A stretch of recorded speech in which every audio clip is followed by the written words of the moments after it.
You're linking Scarlet Letter to Moby Dick in ways that Melville felt Scarlet Letter and Moby Dick were profoundly interdependent. Who are the figures in the Scarlet Letter that you feel Melville has transformed into the characters who organize the narrative of Moby Dick? I see a great deal of Chillingworth in Ahab, and that they're both, as you mentioned earlier, they're both liminal figures. They both have a wild element in them, and they become transformed in the monomaniac act of hunting or seeking something.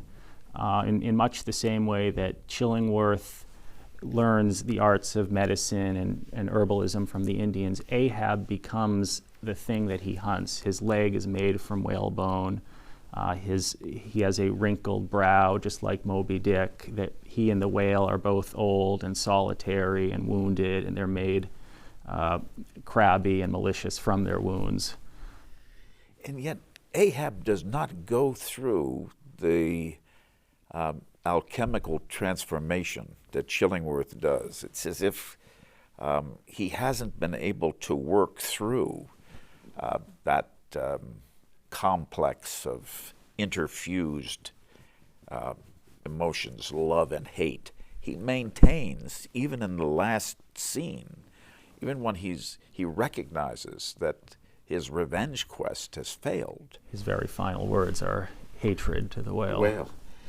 Yeah. And yet, do you think that tragic conclusion has rendered the wisdom that you're locating, and I completely agree with you, in the transformation of Chillingworth, do you think that perception is rendered available for the readers of the conclusion to Moby Dick, that the intensity of the hatred and the love that is revealed as a comparable intensity, do you think that becomes one of the possible recognitions that can emerge from the tragedy?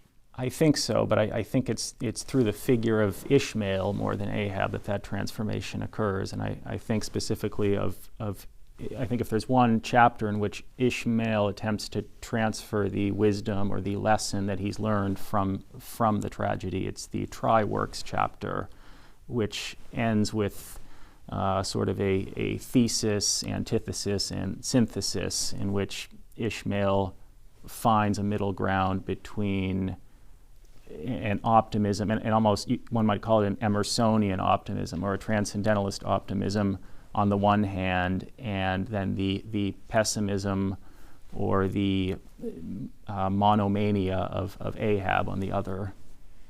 You have this discussion in your work of Ishmael's relation to the whiteness of the whale, that you link to a kind of metaphysical wilderness in which the inability to relate to any material object becomes a kind of metaphysical despair, and you associate that chapter, the whiteness of the whale, with its polar opposite in Ahab's fixation on a single material object, which for him becomes the kind of resolution of his need to strike through the pasteboard mask and discover the truth of the universe.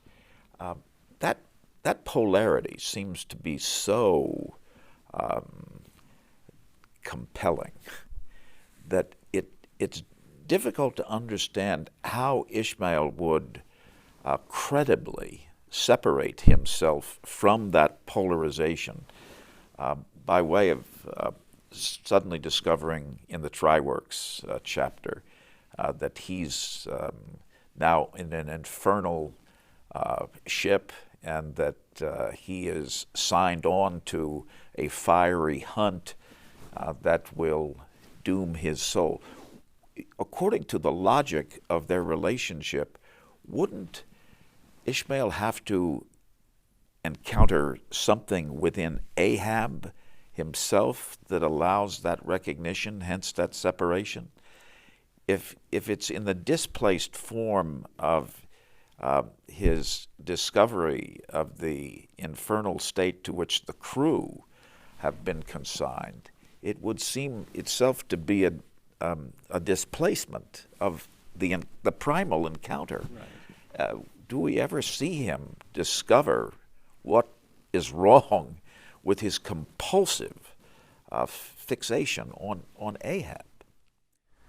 I think that I don't remember a specific chapter in which he says as much. I think that is a lesson that he gains by witnessing Ahab's demise. He is the only survivor of the catastrophe, as he reminds us at the end of the novel. He's just another orphan who is rescued by the ship Rachel at the end, and I think it's by virtue of witnessing Ahab's fate, by virtue of which is Ahab's fate is a fitting one, to be dragged behind the whale for all eternity. He's caught in a harpoon. He's pulled along by the whale around the world forever and ever.